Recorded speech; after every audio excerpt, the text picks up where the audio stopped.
What up, it's Jay Running Man holding it down right here at the line. Is a recap of a great, amazing tournament, Ultimate Hoops. I got two guys, special guests here that's going to talk about it, and we're just going to recap some amazing games.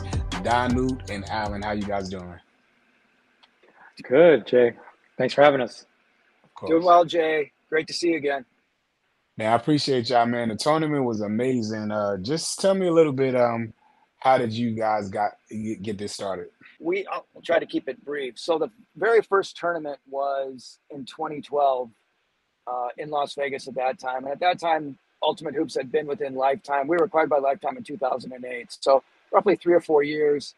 And we felt once we were at 20 markets, we had this crazy idea. Hey, wouldn't it be cool if we tried to do a tournament in Vegas where everybody paid their own way and they played for a $50 trophy? Wouldn't that be a fun challenge? And that was kind of the North Star, getting the first tournament going in Vegas. We were able to get 8 teams that first year. And then once they came out to Vegas and saw that it was much more than just a basketball tournament, they saw that there was a red carpet. They saw that they were going to be treated like NBA stars. The word spread fast, just like the league. And the league has consistently sold out in minutes every single year since 2012. I've seen a lot of NBA stars that were actually participating in the tournament as well as future stars. What is the ultimate goal of Ultimate Hoops? The ultimate goal is just obviously for me is just building up this community and just making it one of the best basketball tournaments in the world. Like something that people look forward to every year. Kind of like the TBT, the Drew League. I think eventually we like to be considered one of the top basketball tournaments that everybody looks forward to each year. Um, like you said, the former NBA guys coming back to play. Like we had Kent Bazemore, we've had Josh Childress, Corey Maggette. We've had a lot of big names, come through our doors, and I think we want to continue that and kind of give these NBA players another opportunity to continue playing their careers, and I think we've done a pretty good job. Like Alan said, we've sold out every year for the last 12 years, and I don't see it slowing down soon. I think it's like our Super Bowl. This is our ultimate hoop Super Bowl. This is what I call it, basically, for lifetime players. It's something that we look forward to every year, and it's just a great event.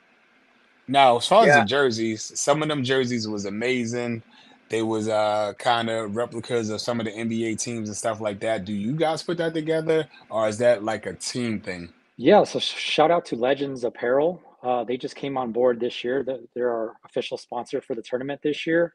In the past, we've had Nike jerseys, we've had Adidas. This year, Legends has come on board and officially provided us the jerseys. I was told they were, yeah, probably one of the better ones that we've ever had. Um, Material wise, look wise, I think they were great. I did help with some of the design work.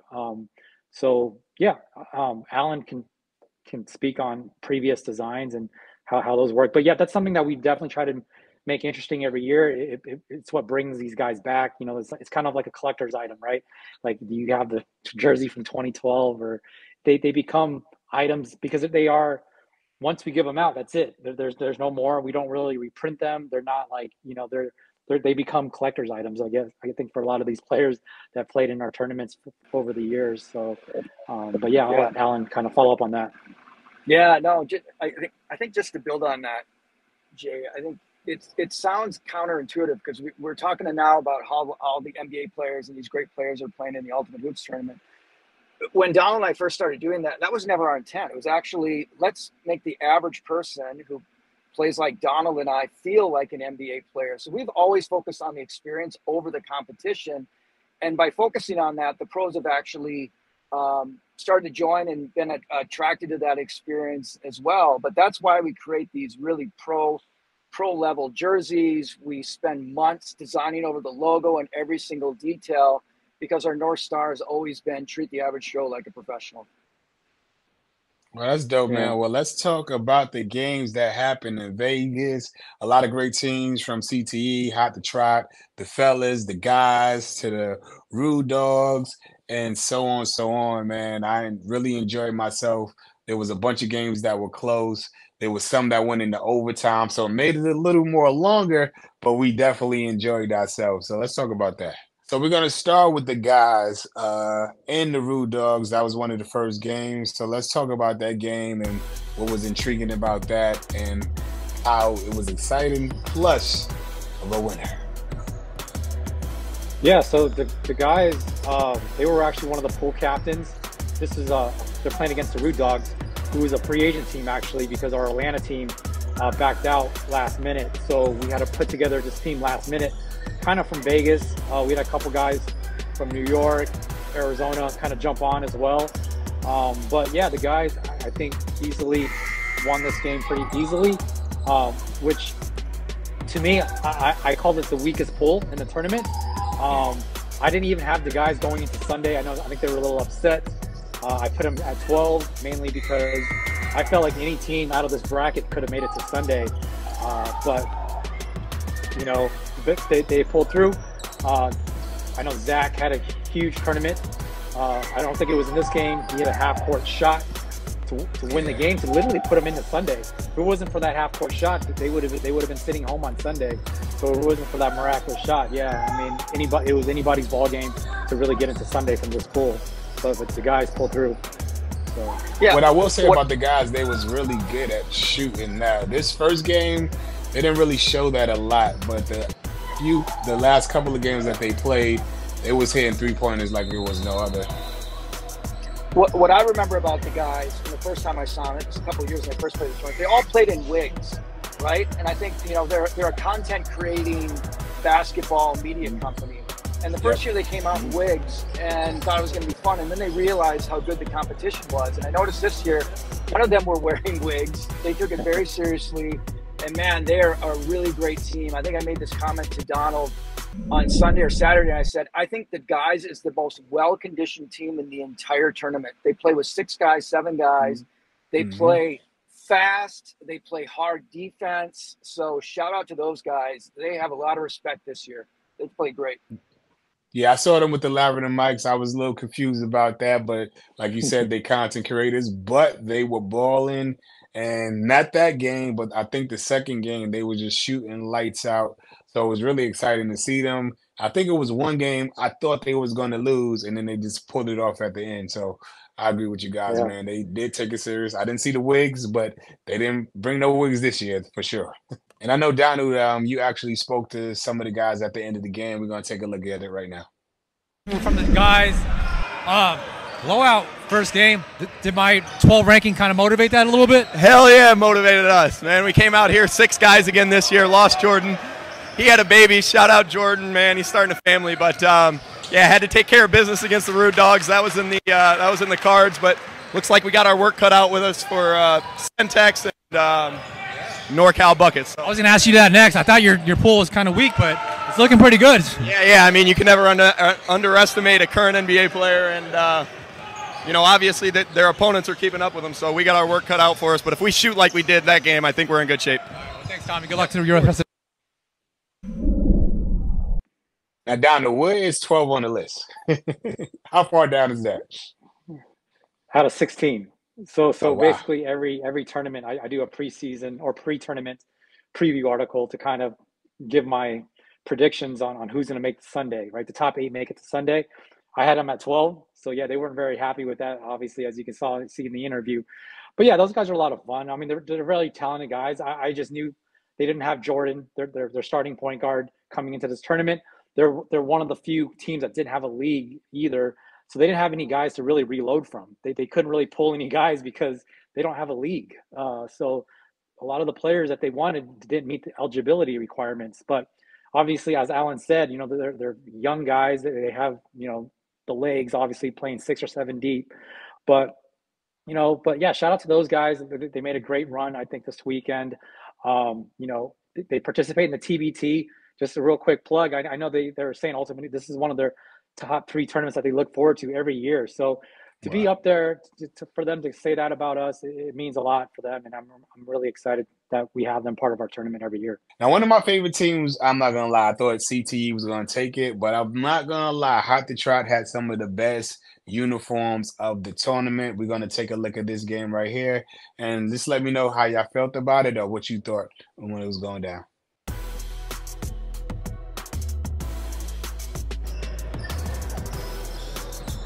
Yeah, I'll be honest. This game started late. Hot to Trot came like 15 minutes late to this game. I don't know if they woke up on the wrong side of the bed that morning, but they were kind of grumpy all weekend. I couldn't get an interview with them at all.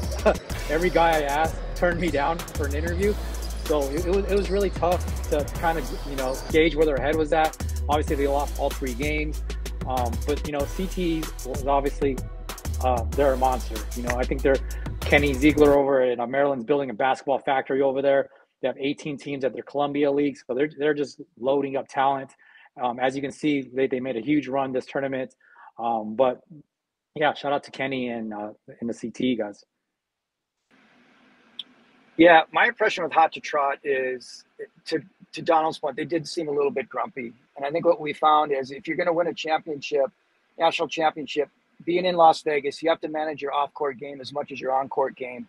So maybe they stayed out a little too late on Friday night. I don't know, but they didn't seem to have the same energy as the other 15 teams in the building.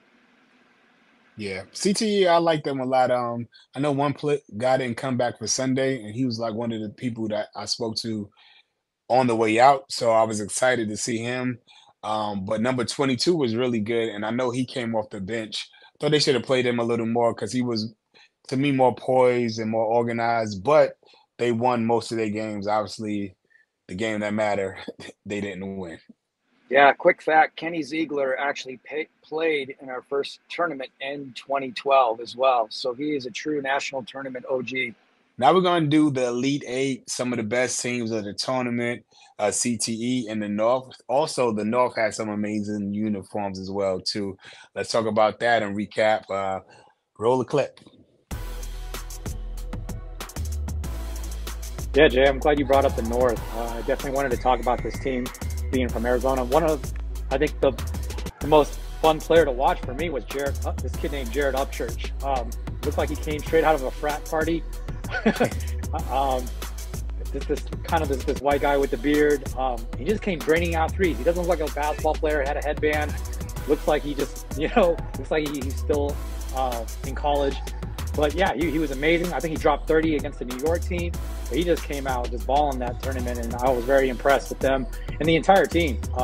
Definitely me being from Arizona, a little homer. I did have them 9, but they got in. They beat the Flight Vegas team, which to me was the most disappointing team of the tournament. But to see them get into Sunday was a huge accomplishment, I think, for those guys. Yeah, I don't remember this game. So I was on court 2 during this game. So unfortunately, I don't have a lot of insight on this one. Yeah, if I remember correctly, it was a really good game. I feel like it was close. The North, I think I've seen at least 2 of their games, and they, like he said, they was very impressive. But I think CT got the better of them just by 2 points. But the uniforms looked amazing in Arizona. They had their Arizona look, and I was really impressed with that. Like I said, that was one of the main things I was impressed about, the uniforms and how detailed they were and how organized everybody seems, from the refs to the coaches to the actual players. So to me, the whole tournament felt like somebody was trying to get somewhere. Where they are trying to get to is them individually, but they definitely trying to, you're definitely highlighting players and helping them get to wherever they want to get to. So some games we wasn't able to broadcast, but we're going to check out the scores, and here they go.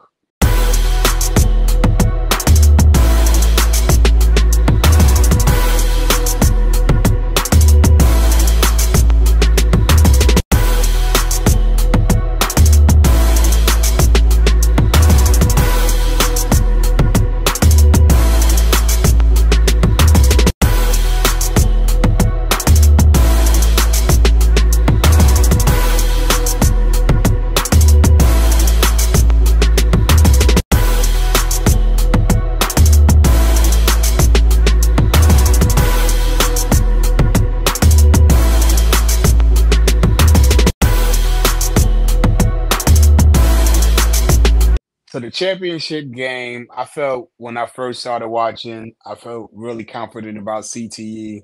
but when I walked in the gym, everybody was talking about Ball So Hard. They said that was the favorite, that was the team to beat, and this was the actual champion game. So you guys let me know how you feel about it and what's your thoughts. Yeah, I thought this was one of the better championship games I've seen in a long time. For me, it's just, I think Ball So Hard jumped into an early lead. I think they're up 8-0, 10-0, and I kind of noticed that kind of be the trend. A lot of these teams are kind of falling behind early and having to play catch up, and then they just kind of run out of gas at the end. Ball So Hard's obviously a seasoned veteran. They won obviously since 2015 every year for the last 9 years. So they've been literally dominated this tournament for a decade, close to a decade now. But you can tell teams are starting to catch up. The New York tournament, they barely won in overtime on a last-second questionable call that could have went either way. They only won by 2 points in this one on a Justin Detman layup. They didn't have Alex Gills, but this team it's on its last legs. I don't want to say they're done. They're definitely super talented. Obviously, they still won, but you can tell the other teams are getting very, very close. They're becoming a lot more younger. A lot of talent. I'm sure Adam and Terrell would agree with that. That the competition is just getting close, where you can tell they're ready to almost pass the baton, but they're not quite ready yet. So I'll let Alan speak as well. He's seen pretty much every championship as well, and he can get his thoughts. Yeah, I'll give some historical perspective. So Kenny Ziegler, CTE, he has no fear of Ball So Hard, and here's why. They're one of the few teams that have beaten Ball So Hard. So in Vegas in 2014, CTE actually beat Ball So Hard.